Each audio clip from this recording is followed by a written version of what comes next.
depuis 14 ans, Philippe Tribaudot fuit les villes pour éviter les ondes électromagnétiques.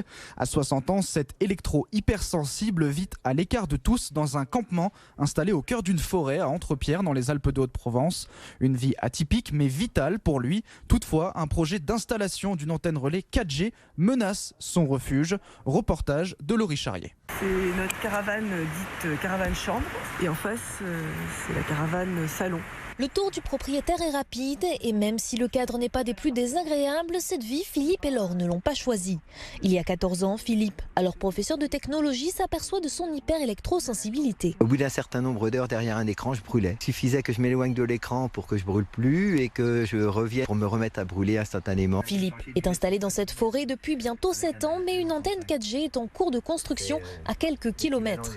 Alors face à cette situation, sa vie, comme celle de sa compagne et de sa petite fille, risque une nouvelle fois d'être bousculée. On sait qu'on est sur un siège éjectable. Parfois, on est désespéré. Qu'est-ce qu'on peut construire à terme dans ce type de contexte? J'ai l'impression d'être sur le quai d'une gare et d'attendre le bon train. Pour Philippe, le problème n'est pas le déploiement de la téléphonie, mais bien le souci de trouver un nouveau refuge. Alors il interpelle l'État. Vous ne pouvez plus nier qu'on n'existe pas. Si vous n'êtes pas capable de nous reloger, laissez-nous le temps que l'État crée des zones comme Durbon, les Hautes-Alpes, où on essaie de créer le premier centre expérimental pour accueillir les personnes électro-hypersensibles. Une procédure judiciaire a été lancée pour arrêter la construction de l'antenne afin d'obtenir un moratoire, le temps pour Philippe de trouver un nouveau refuge.